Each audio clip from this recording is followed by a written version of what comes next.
Salut les Redis, salut les Gunners, j'espère que vous allez tous bien. Moi ça va bien, en tout cas je vais vous parler du match d'Arsenal face au FC Bayern. Dans un premier temps, je vais vous parler du choix de Mikel Arteta. Je vais vous mettre ici, je pense que vous allez le voir, le plan de jeu de Mikel Arteta. En gardien, David Raya, latéral droit Ben White classique, Saliba en défenseur central avec Gabriel. Petite surprise, au lieu de Zinchenko qui avait fait un match catastrophique, il a mis Tomiyasu. Jusque-là, pour moi, tout va bien, à part le gardien que moi, pour moi, je pense qu'il n'a pas le niveau de la Champions League et ni des hauts de tableau de la Première Ligue, mais ça, c'est que mon avis à l'instar de Raya. Au milieu, il a mis en deux gardes Jorginho et Rice. Franchement, super correct. Havertz, Saka sur le côté droit et Martinelli. Le Bayern, je préfère, normalement de base, je ne mets jamais, je parle jamais des adversaires, leur composition, tout ça, mais je suis obligé de le faire parce que il faut noter qu'il y a eu plusieurs absents. Non seulement il n'y avait pas Gnabry, il n'y avait pas Coman, les deux joueurs principaux et Anthony Davis, le latéral gauche. Il y avait trois absents et ils ont remplacé par Guerrero, Mazraoui et encore un autre joueur. Non, Neymar, lui, il joue au milieu, mais c'est bon. Trois joueurs majeurs et je vais vous dire quelque chose qui va peut-être vous choquer et je pense pas. C'est le Bayern le plus faible des 10 dernières années.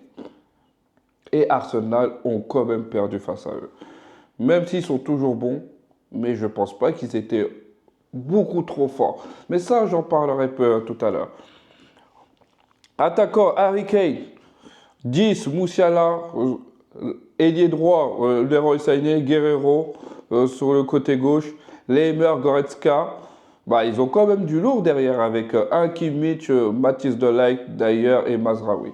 Maintenant, je vais vous parler de la physionomie du match. On voyait que voilà deux équipes qui étaient calculateurs, qui voulaient voilà, avoir la possession du ballon, mais on voyait que quand même, d'une autre part, Arsenal avait peur de jouer. Ils avaient peur de jouer. Les transitions étaient trop longues. Les passes, même les passes courtes, il n'y avait aucun mouvement, aucune position. Il n'y a que des joueurs Ondegaard qui voulaient accélérer le jeu. Et le Bayern, ils avaient carrément le temps de se replacer à chaque fois. Et on voyait même les manques de concentration du gardien Raya, quand tu vois que Gabriel essaie de lui faire une passe, il arrive quand même à se mettre à gauche. Donc je ne sais pas pourquoi Arteta il force avec ce gardien, mais pas un arrêt presque, juste deux arrêts, c'est tout. Deux arrêts qui sont facilement voilà, arrêtables, tu vois. Et pour les joueurs de la classe, par exemple, à Ramsdale ou les Alisson, tout ça, bon, là, c'est une autre chose. Mais les Gunners, ils ont tellement mal joué. Les transitions, ils étaient trop longues. Les défenseurs n'essayaient pas de casser les lignes.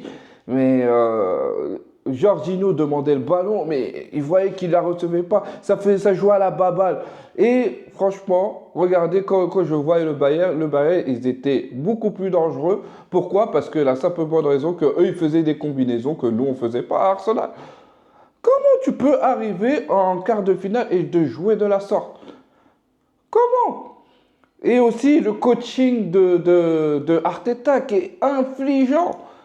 C'est au bout de la 70e minute que tu te réveilles pour faire des changements. Un Verts fantomatique. Je ne sais pas comment il a fait pour rester sur le terrain. Mais même le match aller, au match aller, c'est des erreurs individuelles. Les deux buts, c'est qu'on leur donne cadeau. Dans le match d'hier, bah, il n'y avait pas de mouvement, il n'y avait pas de décalage, et aucun joueur ne prenait la profondeur. C'était affligeant. Havertz qui, voilà, même en faisant 1m93, n'arrivait pas même à garder ne serait-ce un petit peu le ballon. Il faisait tellement des choses simples que c'était tellement affligeant. C'était lui qu'il fallait sortir. Et je ne sais pas pourquoi il sort des Jorginho, tout ça. Et voilà, moi j'aurais mis un parterre à la place de Havertz. Et après tu remplaces Martinelli par Trossard, mais il ne faut pas que ce soit trop tard. Et Havertz, lui, tu le sors et tu mets Gabriel Jesus. Mais c'était triste à voir quand même. Presque aucune occasion devant les cages. En 90 minutes. Je pense que le bloc du Bayern pouvait rester là, ils n'allaient pas marquer. Et aussi l'arbitrage du match aller, le penalty qui ont été refusés. Je pense aussi que ça aurait peut-être pas été le même match. Je pense aussi que si l'arbitrage aurait bien été fait, mais après c'est pas que seulement l'arbitrage, c'est aussi à cause des joueurs. On leur donne cadeau. Il faut qu'il y ait plus de mouvement. Faut qu'il y ait plus de combinaisons. Faut qu'il y ait. Lorsque tu joues une quart de finale, c'est pour gagner. C'est pas pour être dans la défensive. Est-ce que vous avez déjà vu un boxeur être que sur la défensive et de gagner de cette façon? Bah non, on peut pas gagner de cette façon.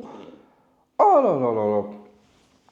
Franchement, c'était affligeant. Il n'y avait pas de jeu. Comme je le disais, pas de combinaison.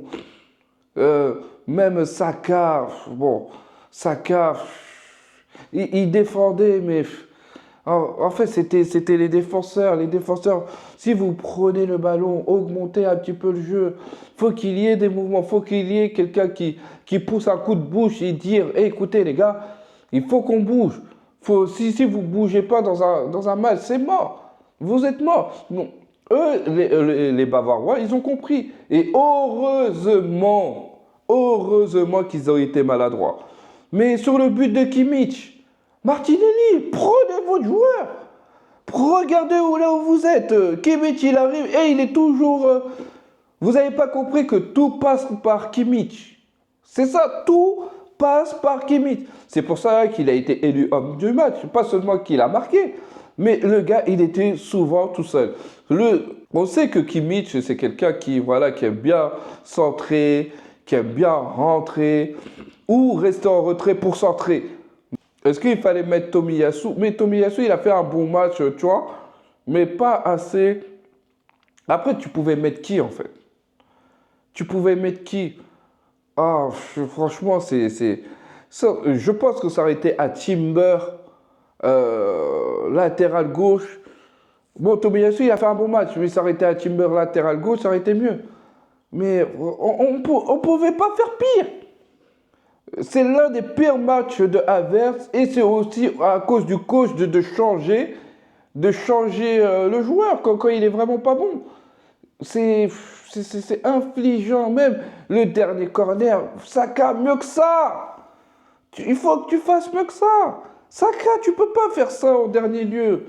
Si tu savais que tu allais me faire un centre comme ça, je suis dur avec toi parce que tu es l'un des meilleurs joueurs ou le meilleur joueur du club, mais tu dois centrer mieux que ça. Franchement, on n'a même pas inquiété. Presque en 90 minutes, on n'a pas inquiété le gardien Neuer. Il n'y avait pas de transition, il n'y avait pas de combo, il n'y avait pas de profondeur. Ça ne jouait pas à tiki-taka, ça jouait juste à la balle. On joue à la balle. 1, 2, 3, 4, 5. Comment vous pouvez jouer comme ça? Comment Arsenal peuvent jouer comme ça?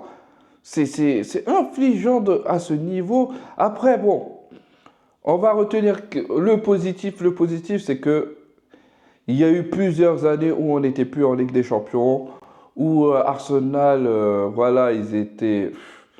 Même ils se prenaient des raclés. Franchement, là, ça veut dire en gros que le projet avance. Mais ma prochaine vidéo concernera quel mercato que Arsenal doit faire. Parce que ça, je répondrai à la prochaine vidéo. C'est mieux que... Je ne vais pas en parler là maintenant. Mais en tout cas, c'était le match Arsenal vs Bayern. J'espère que vous avez bien aimé la vidéo. Likez, abonnez-vous et partagez surtout. Et paix sur vous les gars. Bye.